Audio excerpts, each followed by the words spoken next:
Cordial saludo, mi nombre es Ángela Gómez y estas son las noticias de Contexto Global. Comenzamos. Donald Trump y Benjamin Netanyahu se reunieron en Florida con la segunda fase del frágil acuerdo de paz de Gaza sobre la mesa. El republicano amenazó a Hamás, que se niega a desarmarse, y defendió el cumplimiento de Netanyahu pese a los más de 400 muertos palestinos tras el cese. Además, Estados Unidos atacó una zona en Venezuela donde presuntamente se cargan barcos con drogas. Es la primera vez que Washington lleva a cabo operaciones terrestres desde que comenzó una campaña de presión contra el gobierno de Nicolás Maduro. Horas después, el Comando Sur informó de otro ataque contra un buque en el Pacífico.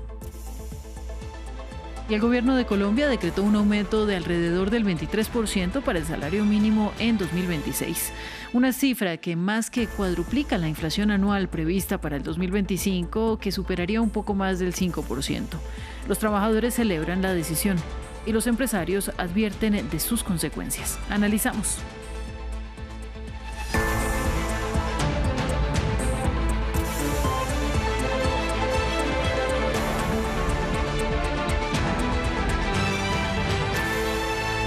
Estas son las noticias de France 24. El presidente Donald Trump advirtió a Irán que Estados Unidos podría llevar a cabo más ataques militares si el país intenta reconstruir su programa nuclear y el desarrollo de misiles balísticos. La advertencia llegó durante la visita del primer ministro israelí Benjamin Netanyahu a su residencia de Mar-a-Lago. La visita del premier israelí es la quinta a Estados Unidos en el año, convirtiéndose en el jefe de Estado que más ha visitado a Trump. Jesús Yajure con los detalles. Una amistad tornada en alianza. La visita este lunes del primer ministro israelí Benjamin Netanyahu a Mar-a-Lago para reunirse con el presidente Donald Trump es la quinta y la más larga en el año. Ambos líderes discutieron la situación en la Franja de Gaza, el acuerdo de cese al fuego firmado en octubre, la Cisjordania ocupada, Siria e Irán, entre otros temas. Temprano, medios israelíes reportaron que Netanyahu buscaba persuadir a Trump de atacar el programa de misiles balísticos de la República Islámica. Hablando de Irán, espero que no estén tratando de rearmarse, porque si lo están haciendo no tendremos más remedio que erradicar rápidamente ese rearme. Teherán anunció la semana pasada ejercicios con misiles por segunda vez en el mes. Trump afirmó que respaldaría un ataque israelí si Irán continúa desarrollando misiles balísticos. También lanzó una amenaza a Hamás que aseguró pagará graves consecuencias si no se desarma. Hablamos de Hamás y de desarme. Se les dará un plazo muy breve para este desarme. Veremos cómo resulta. Pero si no se desarman como acordaron, entonces lo pagarán caro. Y no queremos eso, no lo buscamos. Pero tienen que desarmarse en un plazo bastante breve.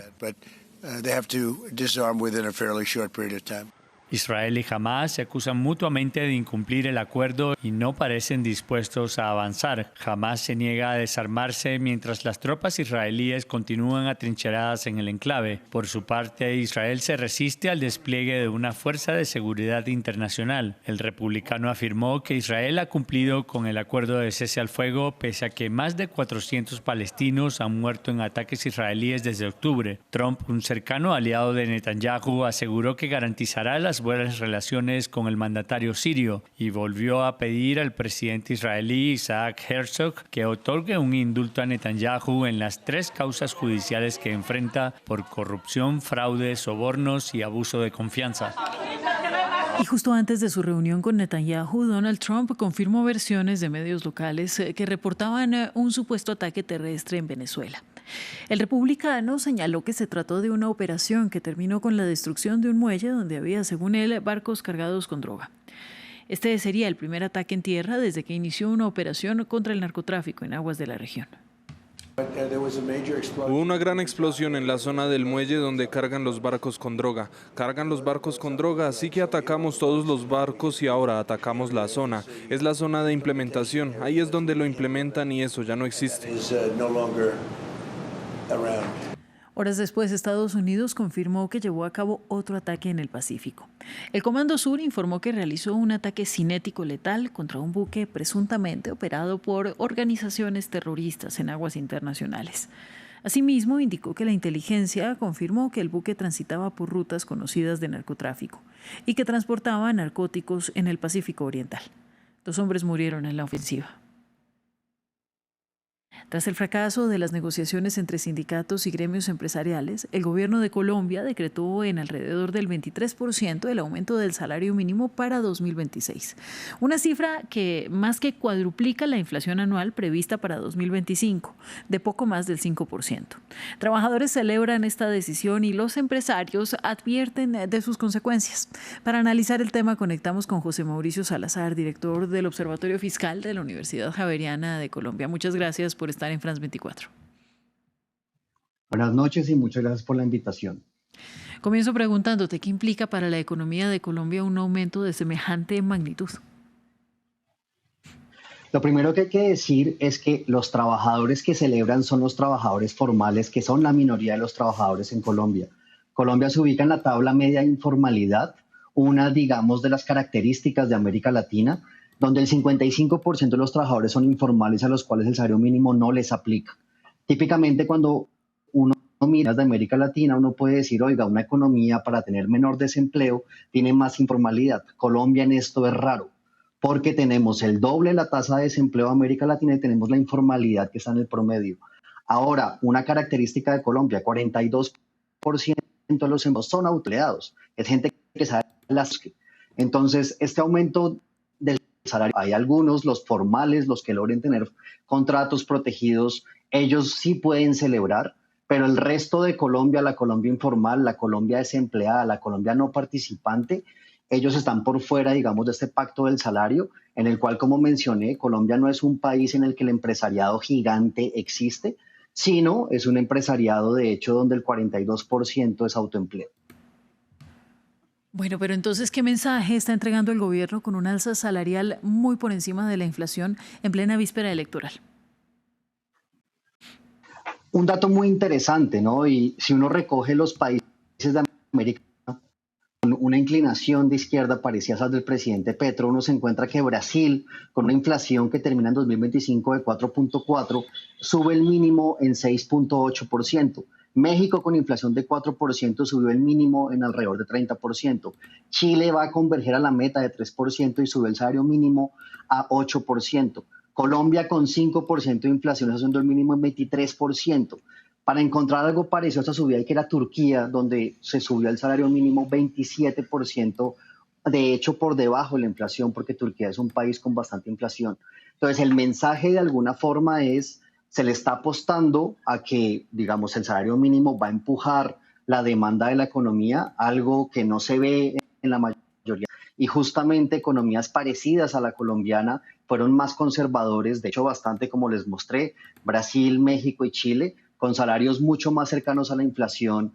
Y entonces lo que uno podría decir como mensaje es, se está tendiendo a la Colombia formal, pero a la informal se le está desconociendo completamente.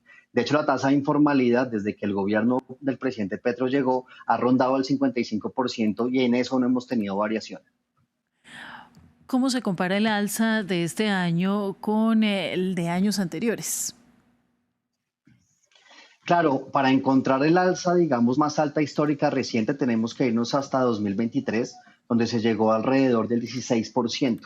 Solo allí tenemos un alza, digamos, equivalente. Sin embargo, la inflación fue una inflación pospandemia que estaba en niveles altos. El año pasado el aumento del mínimo fue 9.53%.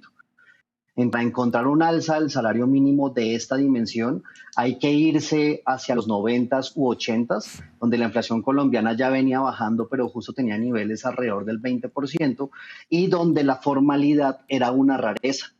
Esto hay que decirlo. El salario mínimo en la mayoría de países es un salario a la formalidad, que ojalá lo que uno espera es que, claro, con la formalidad se cotiza pensiones. Una deuda pendiente de Colombia es que solo 1 de cada 4 adultos mayores tienen pensión, lo que las barreras de la formalidad son altas. Entonces, esta alza se ve bastante alta y ojalá de alguna forma pues me equivoque en lo que yo he estudiado de economía laboral, pero una subida de este tamaño es desproporcionada para el resto de países de América Latina y algún tipo de efecto sobre desempleo, no participación e informalidad se debería dar. Se debería dar en el sector privado, porque también hay que recordar que Colombia ha venido empujando económico a punta de gasto público del gobierno. Probablemente con el movimiento, digamos, la formalidad no se afecte tanto, pero porque el gobierno no está entrando indicador grande en la economía colombiana, pero este impulso no se cree que pueda durar mucho tiempo. Bueno, ¿y cómo reaccionan entonces las empresas, sobre todo las empresas pequeñas que tienen a sus empleados dentro de esta formalidad que tú mencionas? Yo justamente he tenido la oportunidad de hablar muy cerca, en particular con ACOPI, que es el gremio de la pequeña y mediana empresa en Colombia. Estaban muy preocupados por el aumento del mínimo. Recordemos que en Colombia se decretó emergencia económica. Este fue un año en el que además se aumentaron el recaudo de impuestos por ventas, lo que en Colombia se llama autorretenciones y retenciones. Y justo lo que mencionaban es que la pequeña y mediana empresa, que es el gran empleador de Colombia, incluyendo a los autoempleados, que veían muy complicado seguir manteniendo el nivel de crecimiento de empleo y demás. Entonces, lo que es verdad es que parte del mensaje final del presidente es que hay que aumentar la productividad. Y sí, Colombia, al igual que América Latina, ojalá aumentemos la productividad del trabajo para pagarle más a los trabajadores, pero lo que queda muy pendiente es que al subir el mínimo, la pequeña y mediana empresa probablemente no pueda llegar, de pronto tengan que cerrar. En su momento se habló de probablemente control de precios. Yo justo les puedo contar, estoy pasando la época de fiestas en un pueblo de Colombia. Nadie estaba viendo el aumento del salario mínimo porque la mayoría de la Colombia, digamos, de pueblos y rural de Colombia es informal. Se rige por simplemente contratos del día. Entonces, la pequeña y mediana empresa estaba preocupada y pues hay que ver en efecto qué les pasa a ellos el otro año. Pues muchísimas gracias, José Mauricio. Feliz noche y continuamos con más noticias. Muchas gracias, hasta luego. El Kremlin acusó a Kiev de haber lanzado decenas de drones sobre la residencia del presidente ruso Vladimir Putin. Mientras Zelensky negó tajantemente el ataque, el asesor de Putin para asuntos internacionales dijo que el presunto intento de asesinato no levantará a Moscú de la mesa de negociaciones para un alto el fuego en Ucrania, pero también avisó de posibles consecuencias.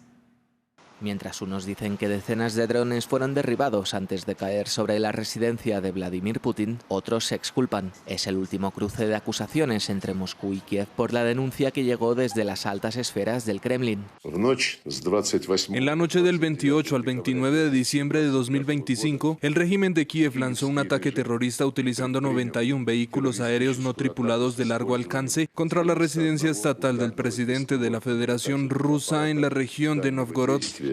Presunto intento de asesinato, falso para un Zelensky que ayer se reunió con Trump en su mansión de Florida.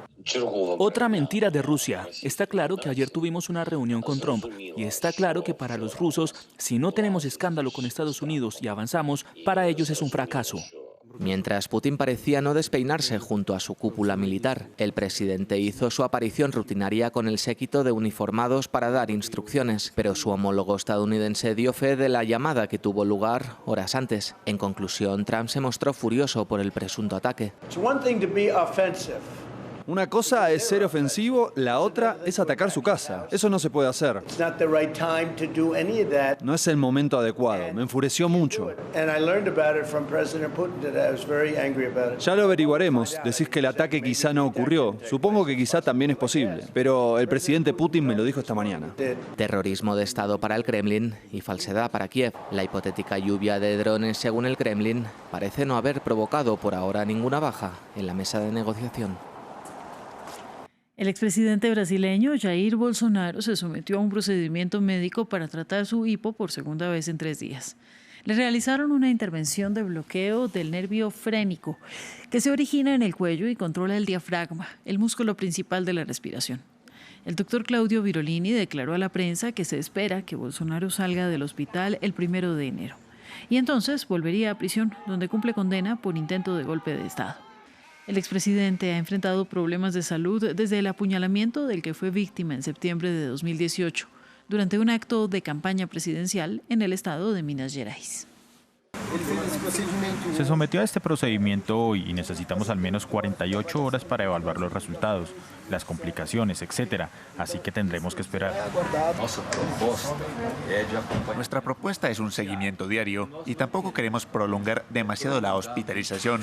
Por eso estamos aprovechando este tiempo de recuperación de la cirugía del doctor Claudio para optimizar todos estos tratamientos. Fin del informativo. Siga en France 24 y buenas noches.